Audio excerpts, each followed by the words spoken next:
Hey, I hope you all are having a good day today.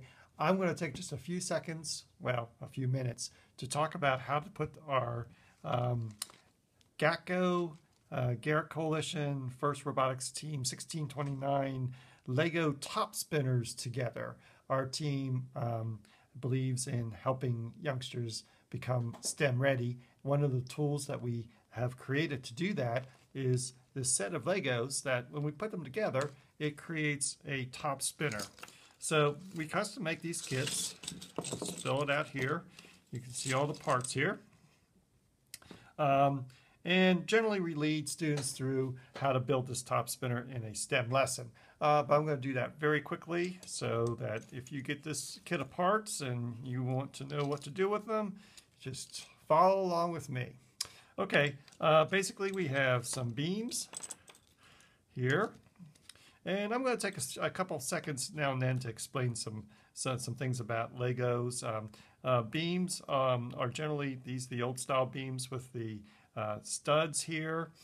They're measured by the number of holes they have, which is the same as, they're identified by the number of studs. So this is a 1, 2, 3, 4, 5, 6, 7, 14, number 14 beam.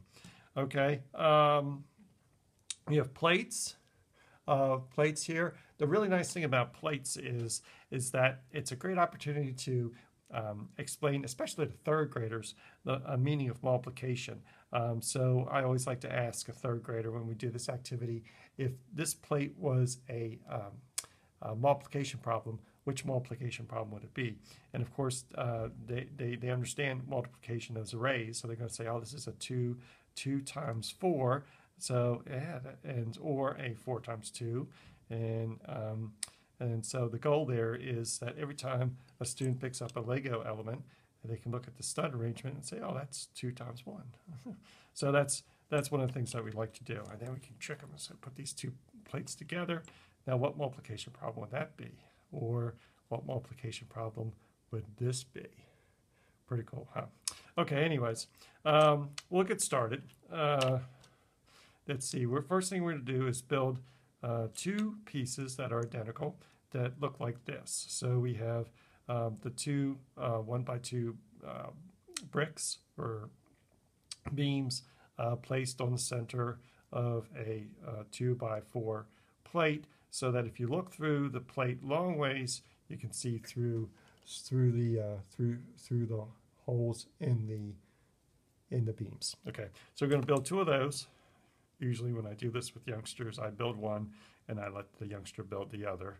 Okay, great for building spatial awareness and spatial reasoning skills, which is essential for young people to grasp hold of in order to be ready for or successful in STEM. So what we're going to do is we're going to put those pieces on both sides of a white 1 by 14 beam, just like this. All right, and let's move these pieces off to the side. And we're just going to put that up there for now. Okay, we're going to not worry about this other beam.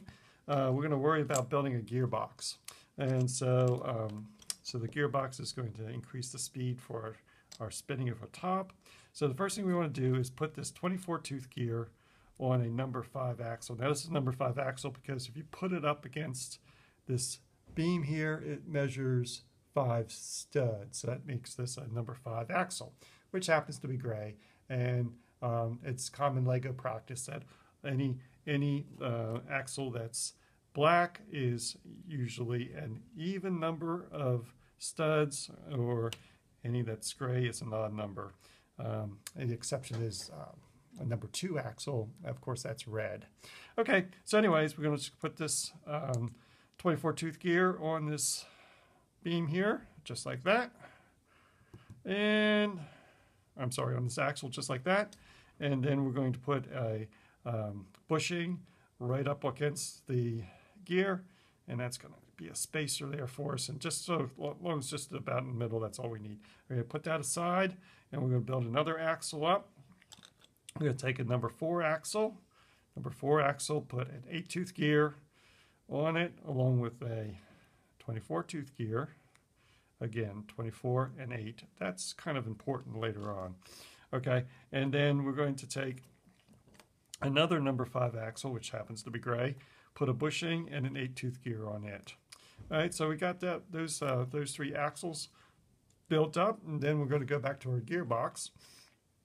I'm going to put this first gray axle with a 24-tooth gear on, so that if I'm holding the frame of the gearbox in my right hand with the studs pointing at me, it's the first hole that the axle will go into the white beam that's closest to my right hand thumb.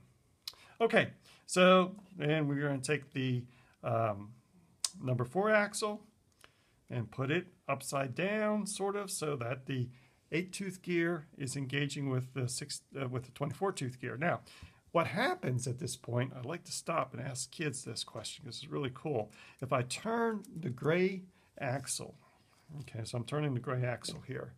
Of course, the axle's turning the 24-tooth gear, which is turning the 8-tooth gear, which is turning the black axle. Pretty cool. But if I turn the gray axle, you can see the black axle is spinning faster. So you can see this gear here is spinning faster than the one I'm spinning on the gray axle.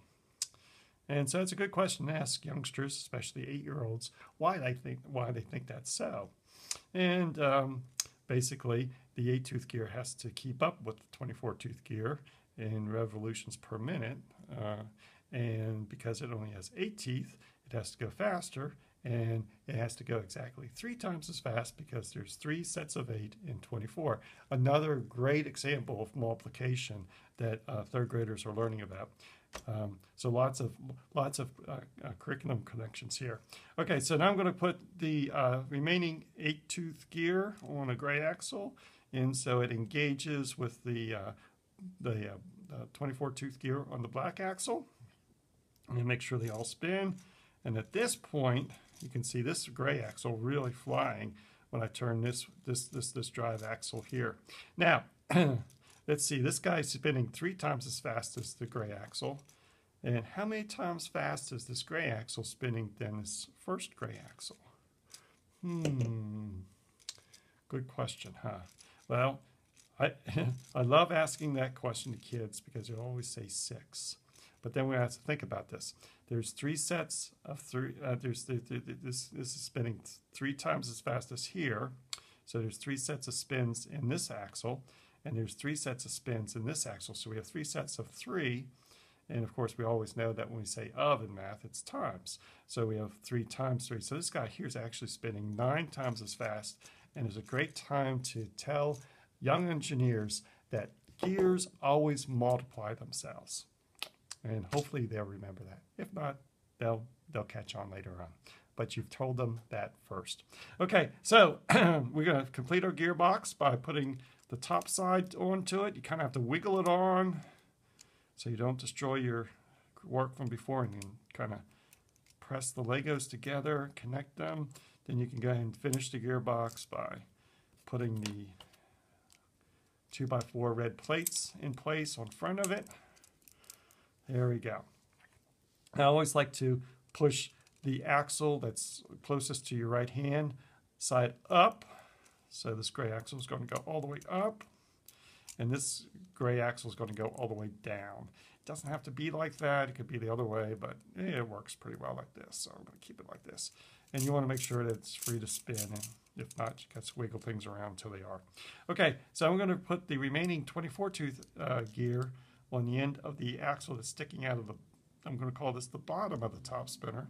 Then there's a crank here, and we're going to put the crank on the top of the top spinner. So you can see a little more momentum with that gear there when I spin this. And then let's go ahead and put the crank handle in here so it's easy to spin. Pretty cool. And then we're going to put the legs on the top spinner. All right, so we put these red pins in either end, so they snap in all the way, and on both the sides, on both sides of the same side of the top spinner, the bottom side where the 24-tooth gear is. Okay, and then we're going to put the remaining 2 number 5 axles in here, sort of as legs, and that's the gearbox. Pretty cool. All right, we're going to set that aside for now. We're just going to make the top now. The remaining pieces in the set make the top. We have a number 6 axle. And what we're going to do is we're going to slide this tire on this number 6 axle so it's almost to the bottom of the axle, leaving just about a bushing's space of length of axle showing out of the bottom of it. And then what we're going to do is take this bushing and put this bushing in here like that, and slide the other bushing in, kind of like spacers there. Then we'll put the remaining 8-tooth gear on here. Now, it's really important that the little bit of black showing on the bottom is less than the black that's showing on the top. Okay, I'll show you why here in a second. When I put it in the top spinner, all right, when I put it in the top spinner, what I'll do is now when I crank this, you can see the top spinning. All right, but what we do is we have to hold it in, turn it upright, and then what we're going to do is we're going to spin it and then leave up. And here's your top spinning. Pretty good. An interesting fact here is that if we spin this, you can count the, you can multiply the gears out. One spin here at the handle will spin the top 27 times. So it's a 1 to 27 gear increase in speed there. It's pretty cool. All right, so the reason why we want it so that when you put the top into the top spinner, there's a little bit of give. You don't want it binding, and so that happens when you make sure that the little bit of black showing at the bottom is less than the little bit of black in the top. You'll figure that out. Okay, so very good. Hope you enjoy the top, and please share it with everyone that you come into contact with. Show them how cool it is. Kids love it. If you're a grown-up or sort of a kid at heart, grown-up like me, you can put one on your desk so your co-workers can come in and play with it, relieve some stress. If you want to find out more about the top spinner, we have lesson plans and all kinds of support material. If you scan this QR code, you can go directly to our site that supports our top spinner. Okay, I think that's it. Thank you for watching and hope you enjoy.